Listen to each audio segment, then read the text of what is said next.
regular Tuesday crew is sort of here and there. Graz and J-Mac are here. Dominique Foxworth is there. He's up with us early this morning. We will also have Greg and Paul and Heather on the college. But we begin with the surprise last night. If you watch Monday Countdown, you know no one was willing to save the graphic. No one believed in the Falcons last night. They believed in the MVP arm of Matthew Stafford. But already down 7-0 in the second quarter. Stafford, airmail. Nowhere to go, trying to make a play. You said it, Greeny, airmail. Jesse Bates catches this one, and he takes it back to the crib. Reservations for 6. Falcons up 14-0. Rams 1-30 under Sean McVay when trailing by 14 or more. And then it gets worse. 2 minutes to go in the half. Same score. Rams are 1st and 10. Stafford going to air it out, and this one's going to get picked. I like what Stafford was trying to do. He sees a wide receiver match up on a linebacker, puts it out there, but Xavier Watts, the rookie, making plays. He's not done. But at least they pinned them deep in their own territory, right, Graziano? What I like about this run by Bijan Robinson is he's looking to his left. He's not worried about somebody catching him from behind. No one's coming from behind, but maybe someone's coming from my left. That guy's a special player. That was the first play after the pick. 93 yards. Falcons up 21-0 at halftime. Third quarter, Stafford coming back.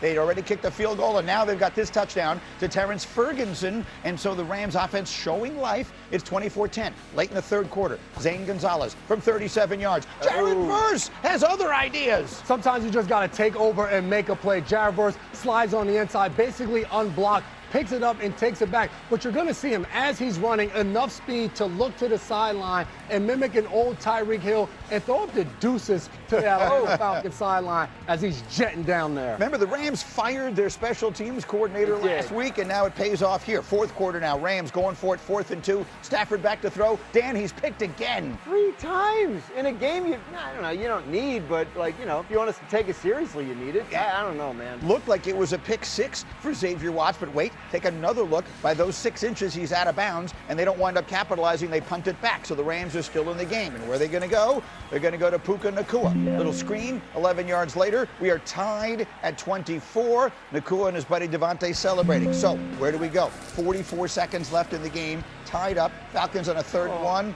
Bijan finished with 195 rushing yards and 2 touchdowns. Falcons in field goal range. Gonzalez from 51 yards away with 25 seconds to play. And he's got it. Ooh.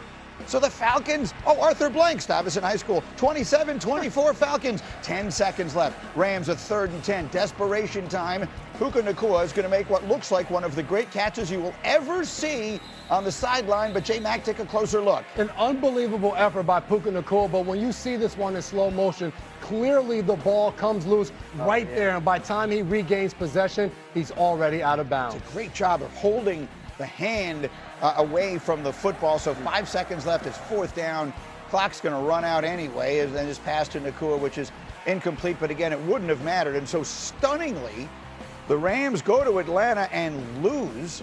The Falcons have some of the best wins in this season, despite it being a very forgettable year in Atlanta. But what does all this mean? Well, I'm glad you asked. When we were here yesterday, the Los Angeles Rams were the favorites to win the Super Bowl at DraftKings Sportsbook. As we wake up this morning, they no longer are. The Seahawks are now the favorites, surpassing the Rams. Both those teams, by the way, have shorter odds than any AFC team. The shortest odds for any AFC team is Denver. Neek is back with us, but the first point you made in our meeting this morning, Dan, I thought was fascinating. It's hard to find a favorite, like who's good in the NFL. This is what everybody wanted. Yes. Everybody that was sick of the Chiefs and Mahomes, right? Like, we need something different. Now we got this mess. Like you got the Rams who can't beat NFC South teams. You got the Eagles who only play a half.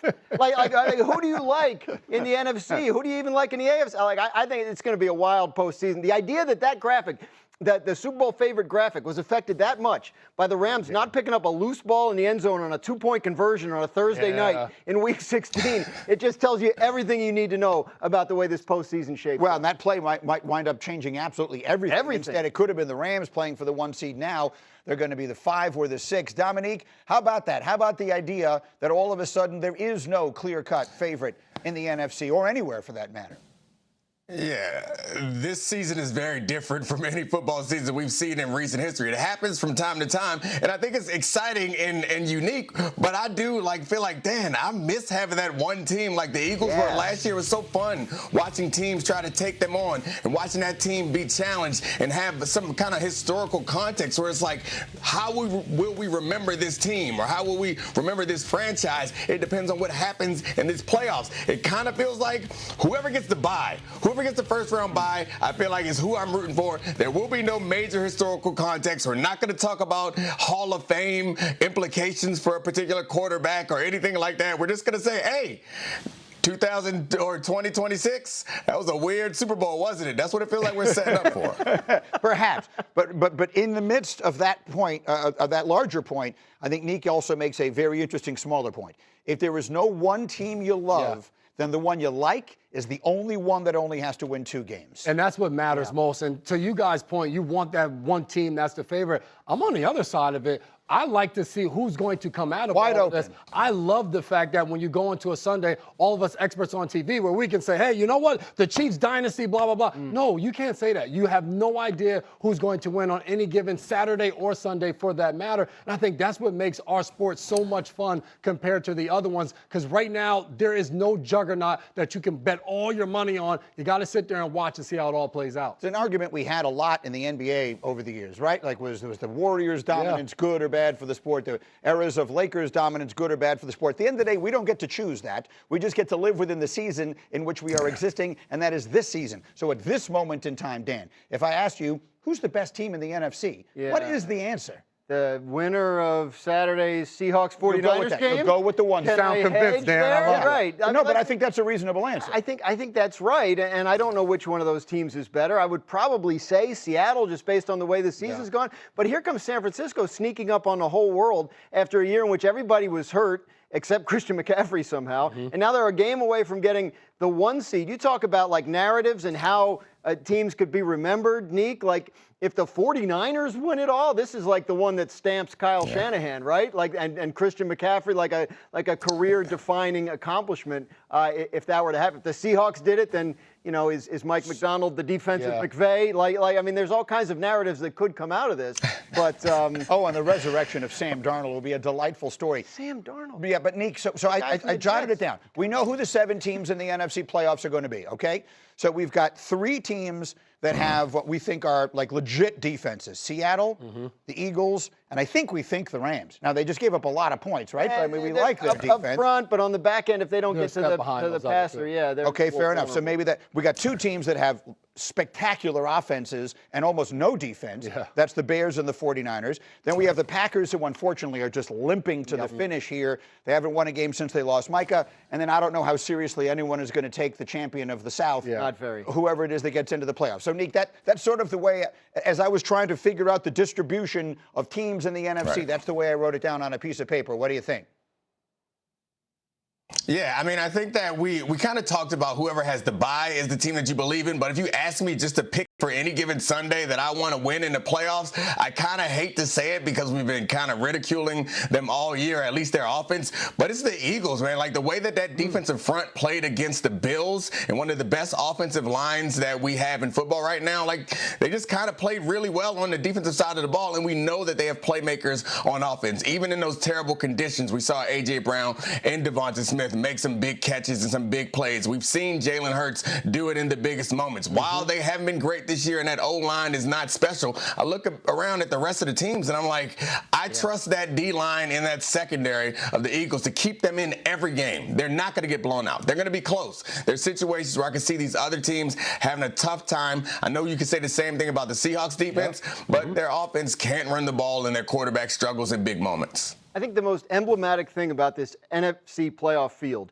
is that the last spot could come down to a Falcons-Saints game on Sunday with neither one of them eligible to make it. That's right. If the Bucks beat the Panthers on Saturday, they still need the Falcons to lose on Sunday in order to win the division. So the suddenly surging Saints, to me, the Saints all of a sudden are playing really well. That's one of the things. MVP. For those of you waking up this morning, that you may not know this. That's one of the things that came from last night because the Falcons won last night. they now actually can impact the NFC South race next weekend, which is to say, if Carolina wins Saturday, the Panthers win the South. Right. If Tampa wins Saturday, as Dan just said, they still have to sweat out. They need the Falcons to lose to the Saints, or Carolina winds up winning it one way or the other. Okay, so it's a strange circumstance, but it is what it is. One other quick note. Can we put up A19, please? Because all the conversation in the pregame yesterday was about Matthew Stafford being the favorite to win the MVP. He was the odds-on favorite at minus 380 going into this game.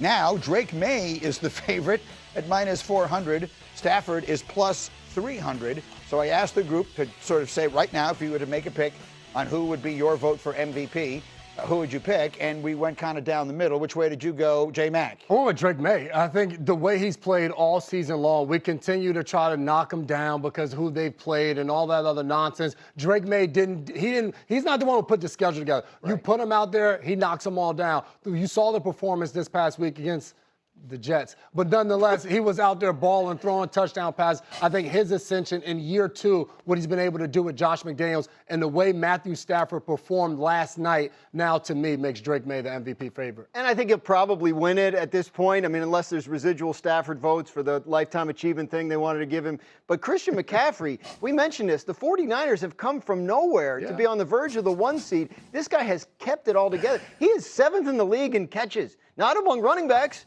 Among everybody. Like, he has over 2,000 yards from scrimmage. I don't know. Like to me, it's a quarterback award, and in a lot of ways, justifiably so. But in a year where you can ding everybody else's case at quarterback, I think it's worth talking about. It actually makes me mad as I look at the odds on DraftKings right now, because Christian McCaffrey is going to finish this season with over 1,200 rushing yards and over 900 receiving yards. And in a season in which they were without their starting quarterback for half the year and without half their roster for all of the year. Yeah. He has been and they might be the one seed. If they win Saturday night, they're the 1 seed. Yeah. There are 1, 2, 3, 4, 5, 6, 7, 8 quarterbacks who have shorter odds. There are shorter odds on Bo Nix and Sam Darnold and Caleb Williams and Justin Herbert to win MVP than there are on Christian McCaffrey. Dominique, a final word from you.